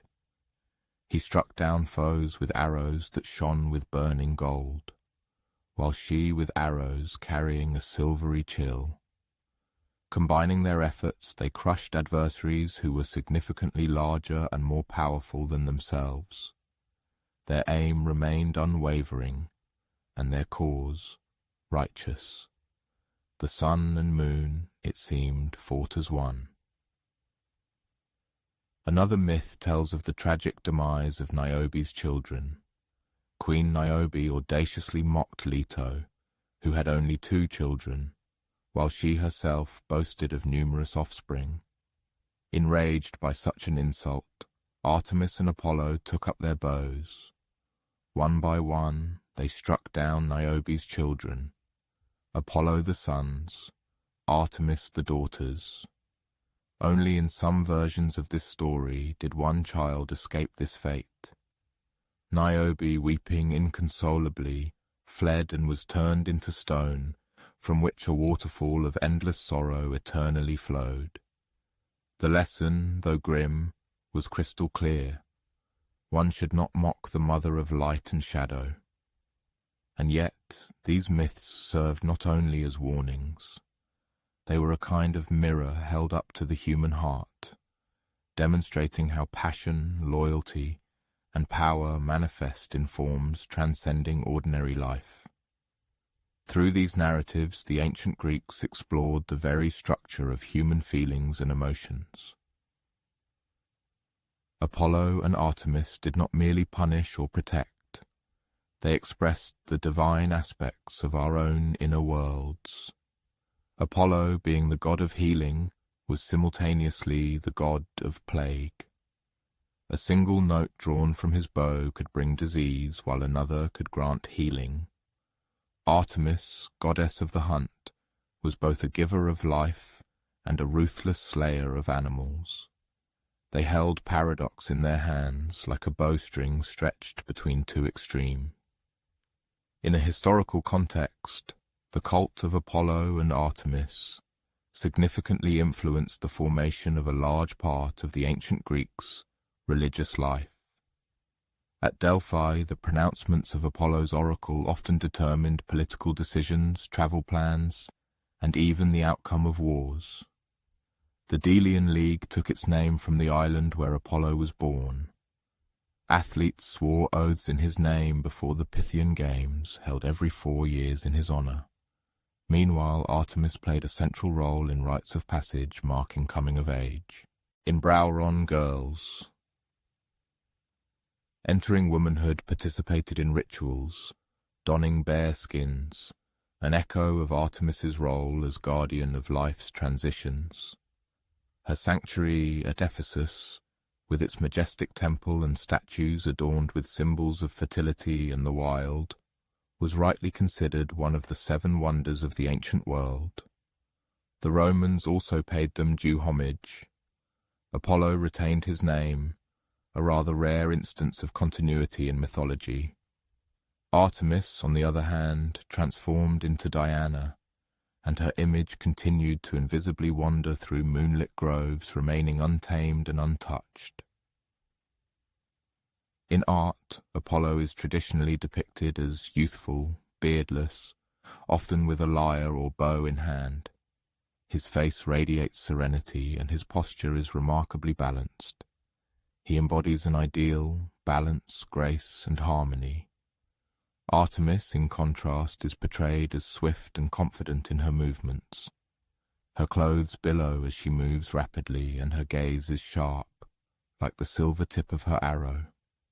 She represents both the deep silence of the forest and the sudden sharp crack of a broken branch. One can imagine them now, standing side by side at the very edge of the world. Apollo once again raises the sun, and the sky is flooded with golden light. Birds begin to awaken, and their songs gently warm the morning air. Behind him, Artemis lowers the moon, concealing it in shadow. The stars seem to sigh, a deer steps silently through the mist, and between these 2 deities the world gradually awakens to new life. They speak no words, but there is no need. The deities perform this eternal dance from the beginning of time. Apollo gazes eastward, where day awaits with open arms. Artemis turns westward, into the silent depths of the forest thickets, and for a moment their paths converge, light and darkness symbolizing the unbreakable bond of brother and sister. It is time for rest. Let the silvery glow of the moon guide the way to the realm of dreams. Let the last golden chords of Apollo's lyre slowly fade. These divine twins invariably keep their watch, allowing the world to maintain its fragile balance. Discard the day's hustle and bustle. Let the roar of battles subside, and the clang of blacksmiths' hammers turn into a lulling lullaby. This evening, our gaze turns to 2 deities whose natures are so disparate that their names are rarely mentioned on the same page. And yet, in the space of human dreams, they appear before us, dwelling side by side. One is the embodiment of fury clad in steel, the other a flame directed at creation. Ares and Hephaestus, the god of war, and the god of the forge. Together they present an intriguing image of masculinity in ancient Greece. One is unrestrained power and bloody rampage, the other lame but ingenious in his craftsmanship. And if we are to believe the tales so readily indulged in before sleep, the Olympian family apparently struggled to define their place and purpose. Ares, son of Zeus and Hera, was the true embodiment of primal wild ferocity. His essence had nothing to do with the tactical art of generals or the precise strategy of the goddess Athena. No, Ares was the pulsating heart of battle, the rising war cry, the reckless plunge into chaos. The Greeks called him Ares, and while they respected what he represented, his presence at dinner parties was not welcome. Even Zeus, his own father, mind you, notoriously held no particular affection for him. In Homer's Iliad, Zeus calls Ares the most hateful of all deities, and these words were not a playful jest at the banquet table. Ares embodied the kind of war that wantonly devastated fertile lands and destroyed flourishing cities. He revelled in the clang of bronze armour, the death rattle of frightened steeds, and the desperate cries of dying warriors. His constant companions were no less remarkable: Phobos, Fear, Deimos, Terror, and Eris, Discord. They followed him into battle like an entourage no mortal would dare invite to a celebration. And yet, despite his ferocity, Ares was not particularly successful. He sometimes lost his treasures. Once he was captured and held in a bronze jar for several months by two mortal offspring of Poseidon. Yes, the god of war, imprisoned like pickled olives in an earthenware pot. This episode makes one wonder if he was not the object of secret ridicule by the Greeks. But compare Ares to how the Romans saw him. Mars, as the Romans called him, was deeply revered, respected, and honoured with lavish parades. While the Greeks treated Ares with a certain caution, the Romans perceived him as the embodiment of disciplined strength and the grandeur of empire. This curious divergence likely reflected fundamental differences in values. The values of a rising military power versus a culture that favoured wit, rational thought, and unhurried philosophical conversations in the shade. Nevertheless, there is something almost magnetic about Ares. He openly expresses his fervent feelings. He falls in love. And oh, how passionately he falls in love with Aphrodite, the goddess of enchanting beauty. And what an astonishing pair they made, she, radiant and cunning, he, straightforward and recklessly in love. Their romantic relationship, while not the strictest secret, was not particularly discreet either. They were caught in the act by Hephaestus, her lawful husband, who snared them in an ingenious net of his own making. Now the narrative turns to the second deity of this evening, to the quiet yet powerful smouldering force of the forge. Hephaestus, the divine master smith, son of Hera, and depending on the mythological version chosen, perhaps born without a father at all. Some say Hera bore him alone, in a kind of revenge for Zeus's birth of Athena from his own head. Such are the ways of Olympian parenting, equally demonstrating wonders and petty vindictiveness. But Hephaestus was born with a limp, and in the brilliant society of gods, where beauty and physical prowess were valued above all else, he was utterly an outsider. Various mythological versions exist. In one, Hera throws him from Olympus, driven by disgust. In another, Zeus does so after some disagreement. In any case, the unfortunate one is cast from the celestial abode, and he plunges into the depths of the sea, where he is kindly raised by sea nymphs. That would have been an awkward family reunion, wouldn't it? But Hephaestus does not hold a grudge indefinitely. He learns his craft. He creates. In time he returns to Olympus, not driven by anger, but armed with unparalleled skill. And what skill it was! He creates majestic thrones, wondrous automatons, shining bronze palaces. He forges Achilles' legendary shield, so intricate and detailed that poets were forced to devote hundreds of lines to its description. He fashions Pandora, the first woman, so skillfully created that her charm was irresistible. Hephaestus is, simply put, the patron of all invention, and not just swords and armor, but every tool, every bit of progress that was embodied by human hand. If Ares symbolizes destruction, Hephaestus embodies creation born in fire. The hammer and anvil become his sacred altar. Ancient peoples fully understood this. He had sanctuaries and cults throughout Hellas, especially in Athens and on Lemnos, a volcanic island that was traditionally considered his earthly abode.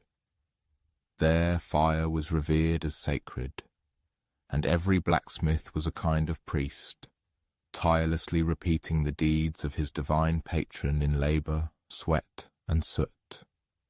In Athens, Hephaestus shared a majestic temple with the goddess Athena, which represented not a romantic but a deeply symbolic union.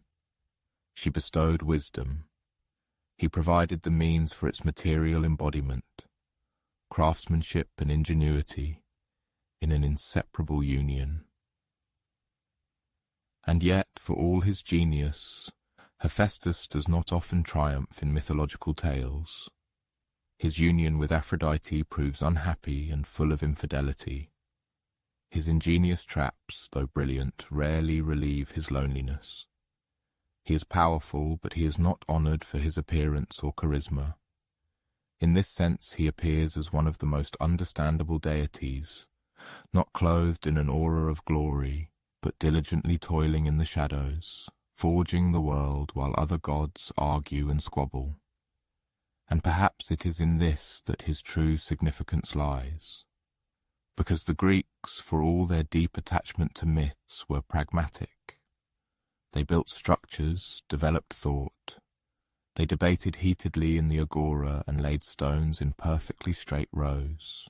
While Ares might thunderously shout and wield a sword, Hephaestus silently forged the invisible bonds on which the entire world rested. Both of them, nevertheless, were members of the same divine family, and one can imagine that meals on Olympus undoubtedly were, to say the least, quite challenging. Imagine. Ares would likely boastfully describe a battlefield stained with blood and shrouded in questionable glory, while Hephaestus, frowning, would examine a burn mark on his latest creation. Hera would emit a deep sigh. Apollo would disapprovingly strum his lyre. Dionysus would generously fill everyone's goblets. Aphrodite would fastidiously examine her reflection in a polished shield. And somewhere off to the side, Hermes would let out a barely audible chuckle. However, beyond the mythological images lies something older and profoundly revealing. These two gods represent a fundamental duality that any civilization faces: power and functionality, destructive chaos and creative craftsmanship, fire that ruthlessly burns and flame that diligently builds.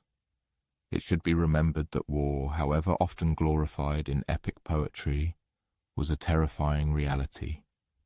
The Greeks were no strangers to conflict. The battles of the hoplites, the internecine struggles of city-states, the massive Persian invasions. They saw what war could do, and perhaps that is why Ares was kept at a respectful distance, acknowledged as a necessary force, but by no means a welcome or honored guest. Conversely, the fruits of Hephaestus's labor permeated every aspect of daily life. The plough, the spear, the loom's axle, the majestic columns of the temple, all bore echoes of his forge. To praise him was to elevate the very concept of civilization. In ancient vase paintings and figurines, his image is often depicted with powerful, muscular arms, a face blackened by soot, and a simple, short working tunic. He does not radiate ethereal glow.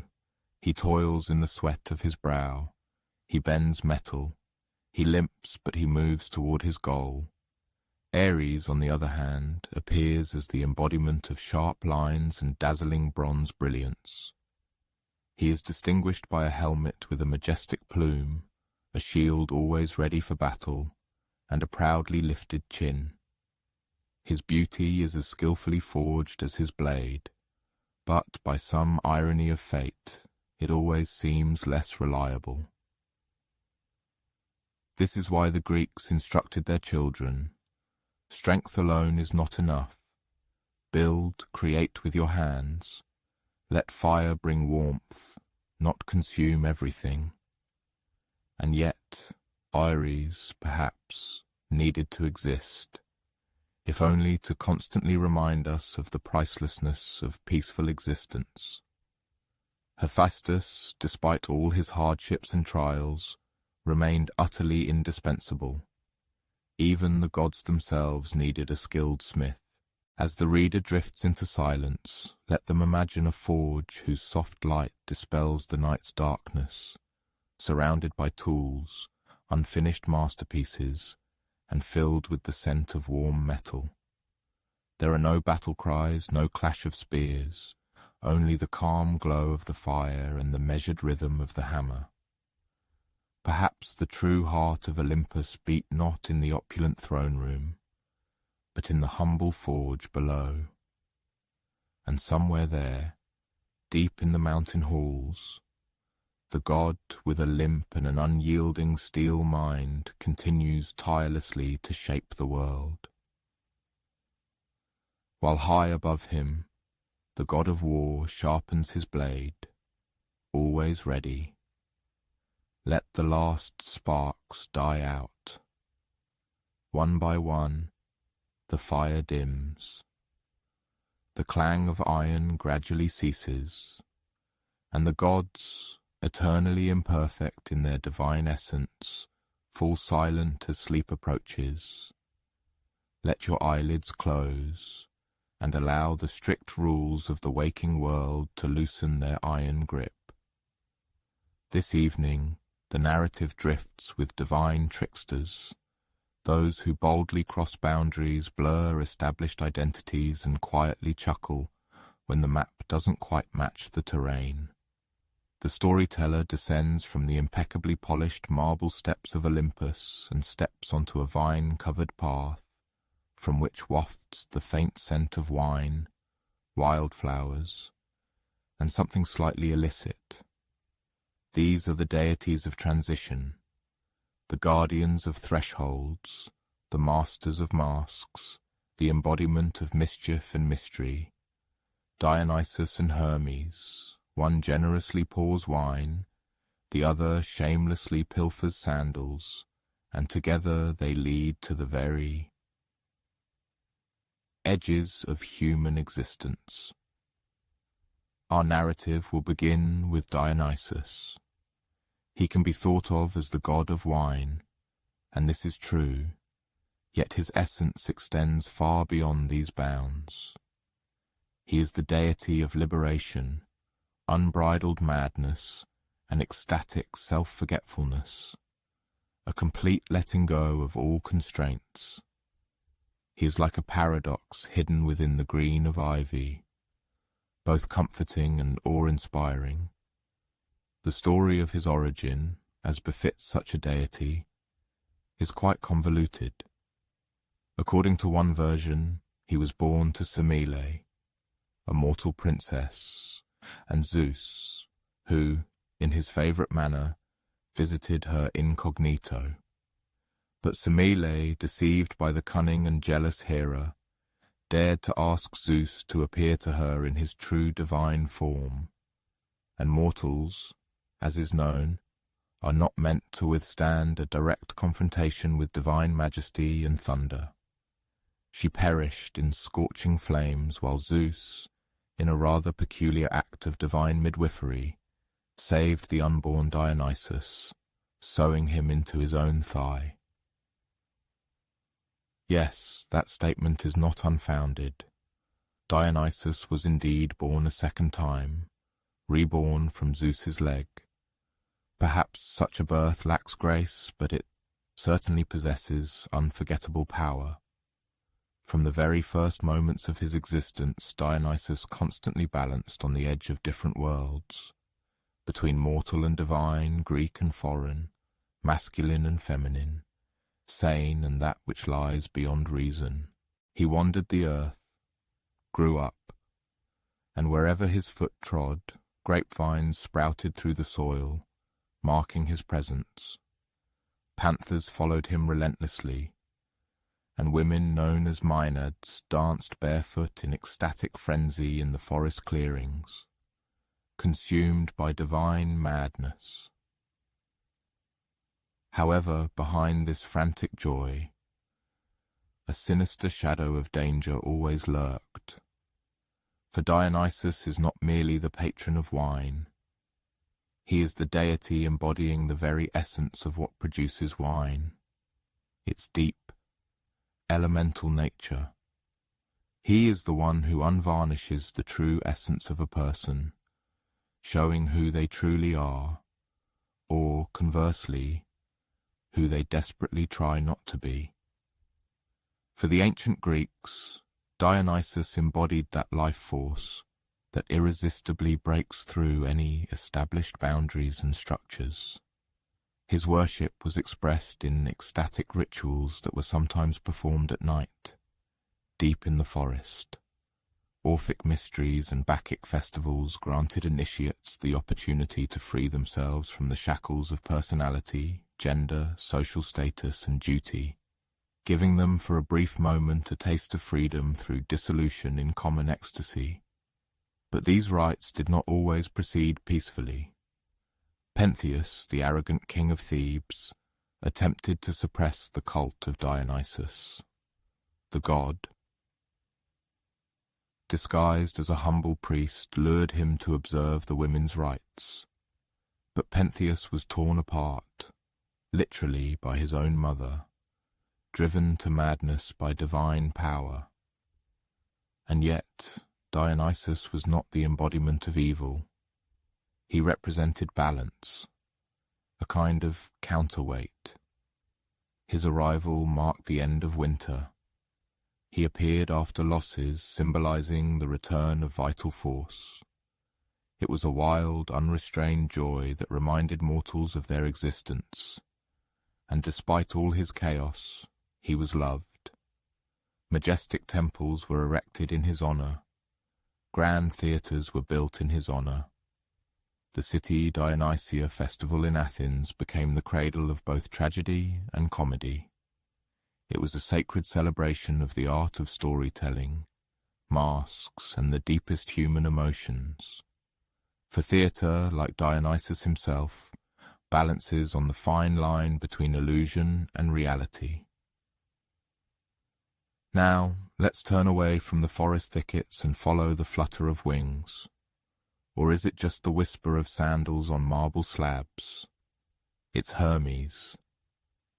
If Dionysus teaches us to let go of control, Hermes, on the contrary, shows us how to navigate within that control. The messenger god, Psychopomp, the cunning trickster with a smirk that unmistakably hints he's already stolen what you're looking for. Hermes is the deity of transitions, travel, trade, invention, and of course, theft. He is the guardian of boundaries and at the same time the one who silently slips through them. Born in a cave, he could already walk and had committed a theft by the end of his first day. One of his first acts was to steal Apollo's cattle, and not just a theft, but an ingenious masking of his tracks by walking backward and making sandals from tree bark. By sunset he had invented the lyre, made from a tortoise shell and gut, and charmed Apollo to escape punishment by offering it as a gift. Such is Hermes. Quick, clever, and charming enough to avoid the consequences of his actions. But he was not just a prankster. Hermes played a vital role in Greek religion. He was the psychopomp, the guide of souls, the one who led the dead to the underworld. He did not judge, he did not punish, he merely accompanied, being a quiet presence at the moment of death, neither feared nor loudly revered, but always necessary. For the ancients, he was present at crossroads, at the boundaries between fields, in liminal places where magic happened. Travellers left him offerings in the form of herms, stone pillars topped with his head, often with an anatomically noticeable addition carved just below. They served as guardians of movement, fertility, and daring reminders of divine presence in everyday life. Hermes was also the patron of merchants, trade, negotiation, and, yes, sometimes trickery. But in the ancient world this was considered part of the game. Trade was sacred, and Hermes, always adaptable, was both its protector and its jester. He appears everywhere, on coins, in plays, in dreams. The flicker of winged sandals across the sky. And here's where it gets interesting. Because while Dionysus and Hermes are not often directly linked in myths, they are, shall we say, spiritual cousins. They are both boundary deities. They both connect opposites, life and death, mortal and divine, order and chaos. They are gods of change. And in the ancient world, change had to be respected, even feared, because it reminded people that the line between the civilized and the wild is thinner than we like to admit. In some Orphic traditions, Dionysus is linked to the rebirth of the soul, torn apart by the Titans, reborn in fire. Hermes, meanwhile, appears in esoteric texts as the guardian of hidden knowledge, later merging with the Egyptian Thoth to become Hermes Trismegistus, the father of alchemy and mystical arts. Between them, these two gods whisper a strange truth, that transformation is divine, that the in-between state is sacred. The Greeks understood this. Their myths were not meant to be consistent. They were meant to reflect life, messy, contradictory, and beautifully uncertain. And so, when a festival of Dionysus was held, with its masks and madness, it was not just about wine. It was about freedom, about the feeling for one night that the world could change, and just possibly you could let go. And when a traveller stepped onto the road, not knowing where it led, a prayer to Hermes was not just about reaching a destination. It was about protection in the unknown, a little luck, a little cunning, a little mischief, just enough to make the journey interesting. In art they appear in vivid contrast. Dionysus is crowned with ivy, robes slipping from his shoulders, holding a wine cup or a thrysus, a staff entwined with vines and topped with a pine cone. His gaze is distant, ecstatic, as if he sees what only the initiated can see. Hermes is lean, athletic, winged on his hat, on his sandals, sometimes even on his ankles. He holds a caduceus, a staff with two entwined snakes, which began as a symbol of negotiation, and later, quite curiously, became a symbol of modern medicine. Together they tell us that not all gods are warriors or rulers. Some are wanderers. Some dance in the dark. Some laugh at locked doors and pass through them anyway. And for the Greeks, this was a comfort, that even in uncertainty, even in death, madness, or stolen cattle, there were gods who understood, gods who would walk with you, laugh with you, guide you. So now, as breath slows and thoughts soften like twilight over the Aegean Sea, imagine them. Dionysus in a clearing, where music plays softly, surrounded by flickering torches and dancers who need no names. Hermes on the road just ahead, with an understanding look, a coin in his pocket, ready to walk with you to the next chapter, wherever it may be. The vines settle, the wind stills, the road becomes motionless, and the two divine mischief-makers quietly vanish into dreams. The hearth, the grave, and the quiet gods at the world's center take a deep breath and exhale slowly. We have journeyed with warriors, shared meals with tricksters, stood beneath thunderclouds and danced through vineyards. But now, in this final chapter, we come to a quiet place, a place of rest and presence. Not absence, but the kind of stillness you find when you've come home and closed the door behind you. Tonight we visit two of the most unassuming gods in the Olympian family, Hestia and Hades. They do not seek attention, they do not meddle, pursue mortals, or hurl weapons across the sky. In fact, they rarely leave their posts at all. One keeps the fire in every home, the other watches over every soul. They are constancy and return, beginning and end.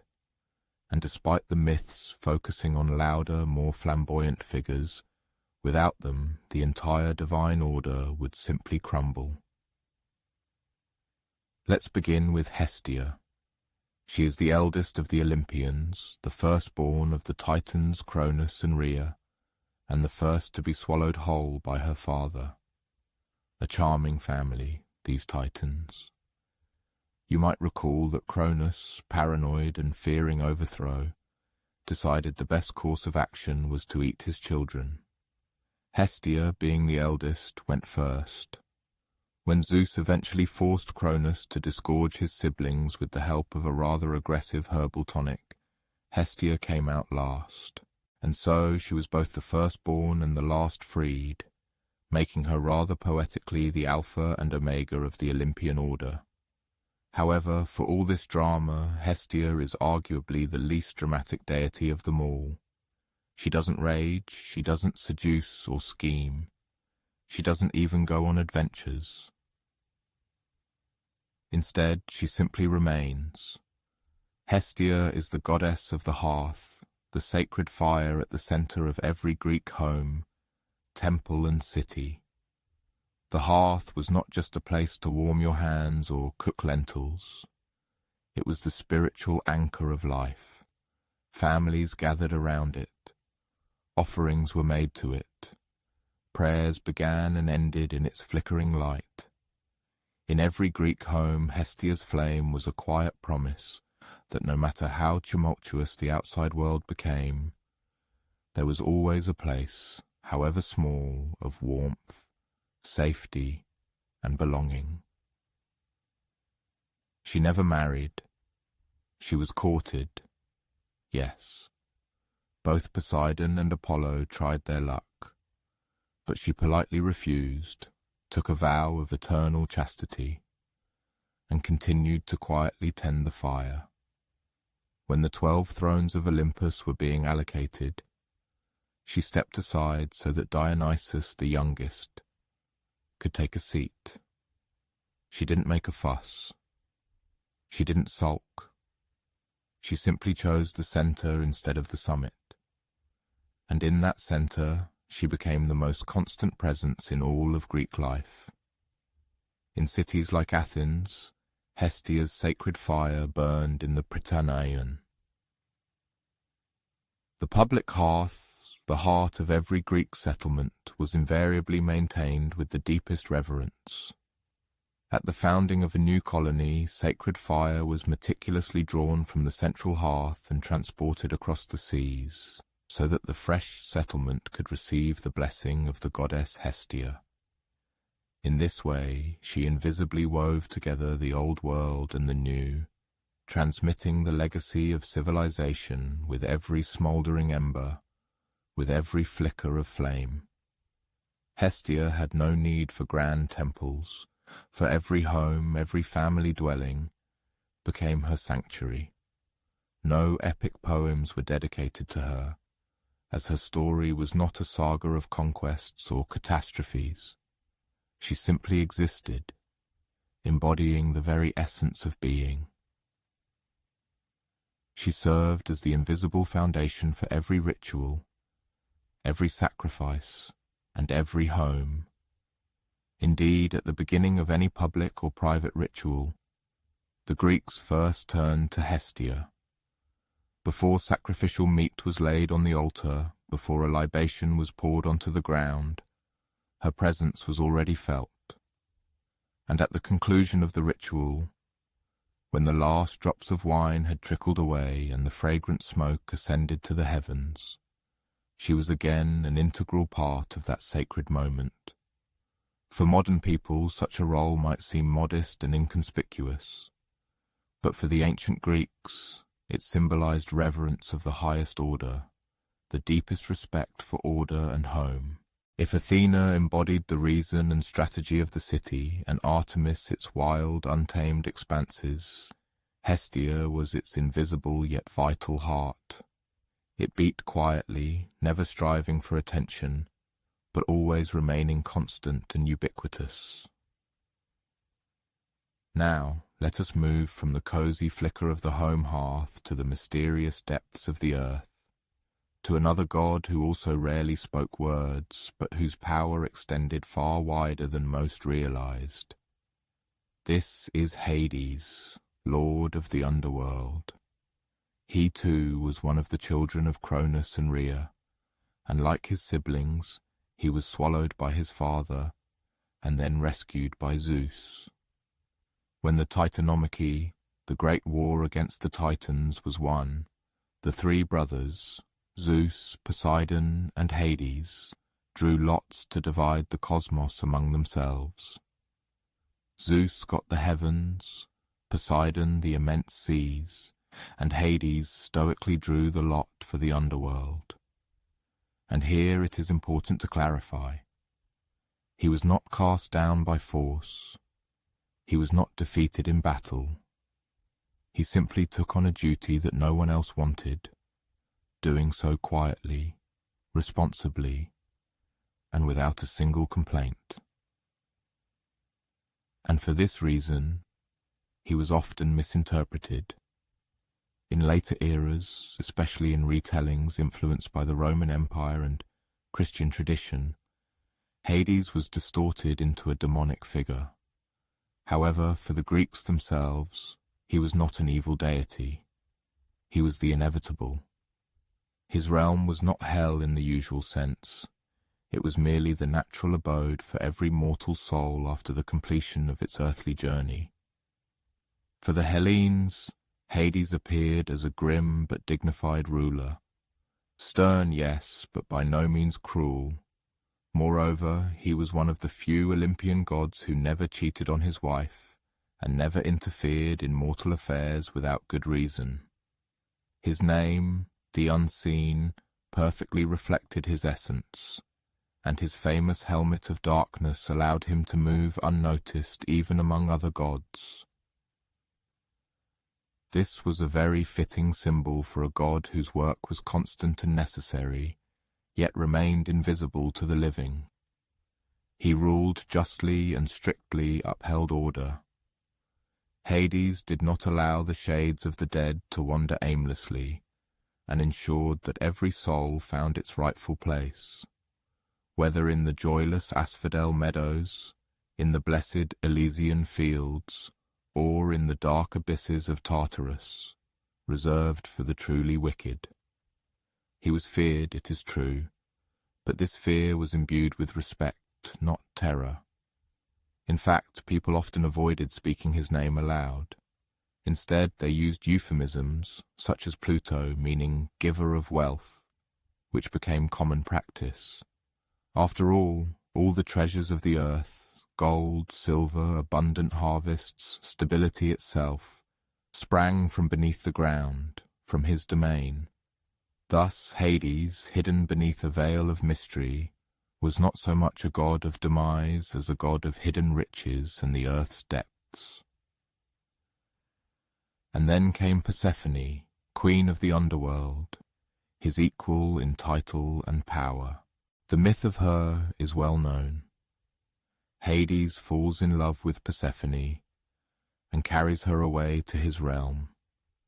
Her mother, Demeter, goddess of the harvest, plunges into deep sorrow, and the earth withers. Eventually, an agreement is reached. Persephone will spend part of the year with Hades, and the other part with her mother. Thus the seasons came to be: spring marks her return, and winter her departure. It's easy to imagine Persephone as a victim of circumstances. However, in older versions of the mystery cults, she appears powerful, chosen, even desiring her fate. She was queen not only in name but in her role, a guide of the dead and a bridge between life and the afterlife. And Hades remained faithful to her. Unlike Zeus and Poseidon, he had no wandering eye or scandalous intrigues. His love, though unusual in its form, was singular and unwavering. This subtle but strong stability was recognized and honored in cult practice.